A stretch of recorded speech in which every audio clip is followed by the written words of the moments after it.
एक नंबर लेते हैं और कुछ चीज़ समझने की कोशिश करते हैं। नंबर है हमारे पास 6 का प्राइम फैक्टराइजेशन होता है 2 इंटू 3।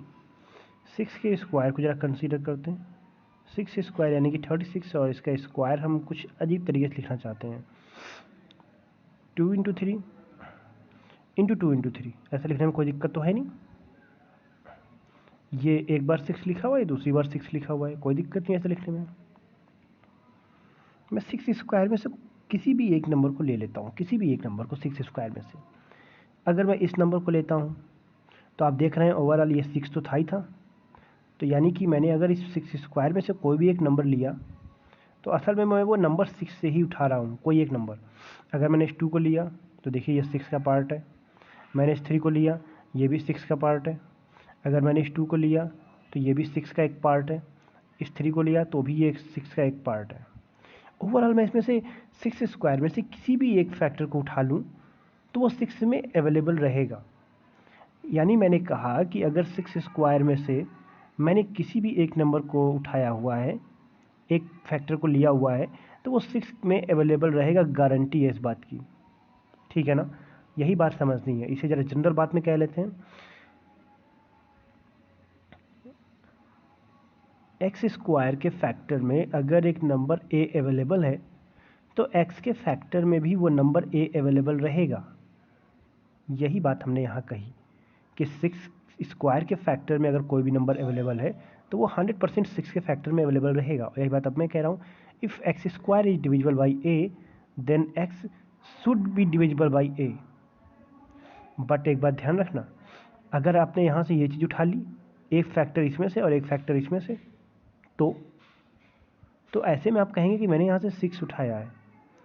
चलिए 6 तो यहाँ इसके फैक्टर में यहाँ अवेलेबल है 6। बट अगर मैंने यहाँ से भी 3, यहाँ से भी 3 उठा लिया, 9 उठा लिया, तो 9 अवेलेबल नहीं है। अब ऐसी गलती हुई क्यों, मेरी थ्योरम गलत क्यों हो रही है? क्योंकि आपसे कहा गया था प्राइम फैक्टराइजेशन में से कोई एक नंबर सेलेक्ट करने को, और आपने चीटिंग करके यहाँ से 2 नंबर सेलेक्ट किए हुए हैं, 3 एंड 3। सो आप खुद रूल को तोड़ रहे हैं। तो हमारी कंडीशन थी कि सिंगल नंबर को यहाँ से सिलेक्ट करना, और आपने सिंगल से ज़्यादा सेलेक्ट किए हुए हैं। सो इस बात को अच्छे तरीके से कह सके, ये कंडीशन जो हमने लगाई हुई है कि सिंगल नंबर सेलेक्ट करना है, इसको अगर अच्छे तरीके से कह सके तो हम ये कहेंगे कि हमें इसमें से केवल और केवल सिंगल प्राइम नंबर सेलेक्ट करना है, या फिर प्राइम नंबर कह दें हम सीधे सीधे। It mean if A is a prime number, if A जो हम सेलेक्ट करने जा रहे हैं प्राइम नंबर होना चाहिए। इफ़ अब क्योंकि प्राइम नंबर है तो बच्चा एक ही सिलेक्ट करेगा, क्योंकि अगर 2 नंबर को सेलेक्ट करके वो मल्टीप्लाई कर रहा है और अपना आंसर बता रहा है कि भाई 9 है इसके 6 स्क्वायर में, तो 9 तो प्राइम नंबर होगा नहीं, प्राइम नंबर तो अकेला ही होता है, फैक्टर होते ही नहीं उसके। सो यहाँ पर हम ये कह सकते हैं कि जो ए स्क्वायर ए हमारे पास एक प्राइम नंबर है, तो हम डिक्लेयर कर सकते हैं if A is a prime number then if x square is divisible by A then x should be divisible by ए।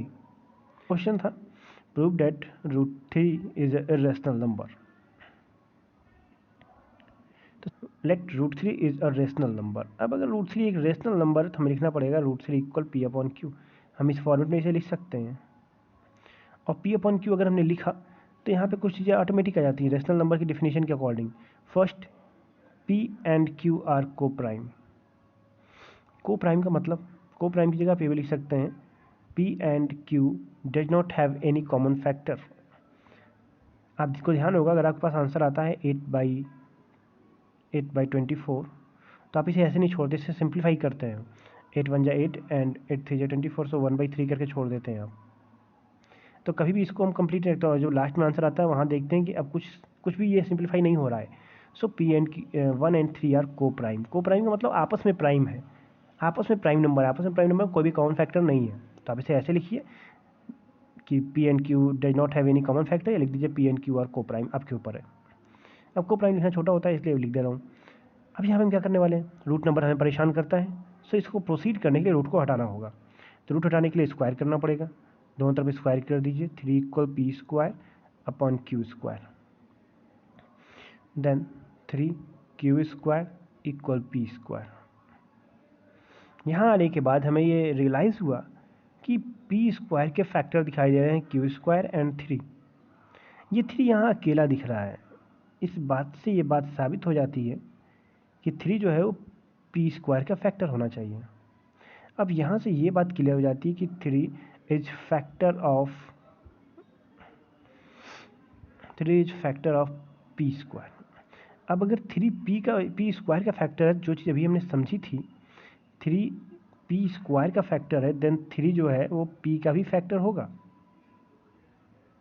तो 3 पी स्क्वायर का फैक्टर है, so this implies date 3 should also be a factor of P. इसे note कर लीजिए, ये काम की चीज़ है। अब अगर 3 जो है वो पी का फैक्टर है, 3 पी का फैक्टर है, इट मीन हम लिख सकते हैं p इक्वल 3k, बिकॉज 3 जो है p का फैक्टर है। तो देखिए 3 इस समय p का फैक्टर है, मैं इस तरीके से लिख सकता हूँ। अब अगर इस तरीके से मैं लिख सकता हूँ तो मैं ये कह सकता हूँ कि इस वैल्यू को मैं पुट करूँगा ऊपर वाले में, जो मेरे पास इक्वेशन आई थी, मैंने पुट किया 3q स्क्वायर इक्वल p की जगह मैंने रखा 3k। अब यहाँ स्क्वायर है तो भाई स्क्वायर सॉल्व करना ही पड़ेगा, सॉल्व कर लीजिए। हमारे पास हो गया 3q square equal 9k square, 3 से सॉल्व हो गया, 3 उधर ट्रांसफर हो गया और सॉल्व हो गया 3k स्क्वायर। इस लाइन को देख के फिर से याद आया कि 3 जो है वो q स्क्वायर का फैक्टर होना चाहिए। तो this line implies that 3 is factor of 3 is a factor of q square. और अगर 3 q स्क्वायर का फैक्टर है तो this implies that 3 is a factor of q। इसे इक्वेशन सेकंड डाल के नोट कर लीजिए। और इसके बाद आपको ध्यान आएगा कि अभी आपने ऊपर अभी कहा था 3 is a factor of p equation 1 में। इक्वेशन 2 में आप कहते हैं 3 is a factor of q। Then from both equation, from equation first and second, it can be conclude that 3 is a factor of p and q both।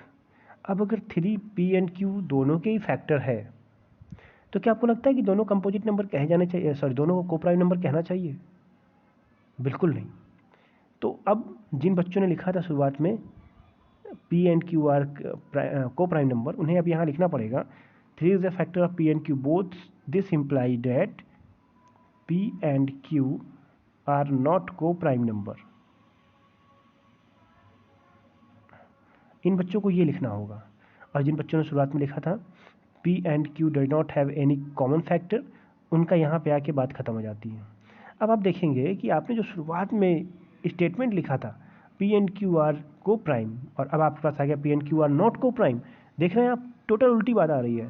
आपने शुरुआत में लिखा p and q are coprime, और अब p and q are not coprime आ रहे हैं। या फिर जिन बच्चों ने लिखा था p and q does not have any common factor, और अब आ गया कि 3 इज ए कॉमन फैक्टर। तो भैया पूरी बात उल्टी कैसे हो गई? हमारी बात गलत साबित हो रही है। सो हम लिखेंगे, उसे भी एक इक्वेशन नंबर डालना पड़ेगा, जो आपने शुरुआत में उसे लिखा हुआ था उसे भी एक इक्वेशन नंबर डालना पड़ेगा। तो मैं इसे डाल दे रहा हूँ इक्वेशन ए, और अब मैं नीचे आके डिसाइड लिखूँगा यहाँ, ये जो रिजल्ट आया इसके बाद लिखूँगा विच कंट्राडिक्ट इक्वेशन ए। सो हम अपनी बात को गलत साबित कर चुके हैं, और जब हम अपनी बात को गलत साबित कर चुके हैं तो हम लिखेंगे सो बाय कंट्राडिक्शन।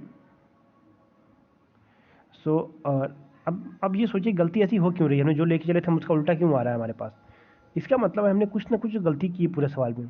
अब पूरे सवाल में हर जगह तो हमने कैलकुलेशन की है, देखिए हर जगह हमने कुछ ना कुछ कैलकुलेशन की, कहीं कुछ सोचने समझने कोई तुक्के वाला काम ही नहीं किया। बस एक ही जगह हमने तुक्का मारा है, यहाँ पर। यहाँ हमने लिखा था लेट समथिंग समथिंग, केवल हमने यहीं पर एक तुक्का मारा था। तो यानी कि पूरा क्वेश्चन तो कहीं गलत है नहीं, जो भी गलती वो यहीं होनी चाहिए। तो अगर हमने सोचा हुआ है कि √3 एक रेशनल नंबर है और हम आके अपनी चीज़ों गलत कर गए हैं, तो इट मीन हम लिखेंगे सो आर एजुम्पशन इज रॉन्ग।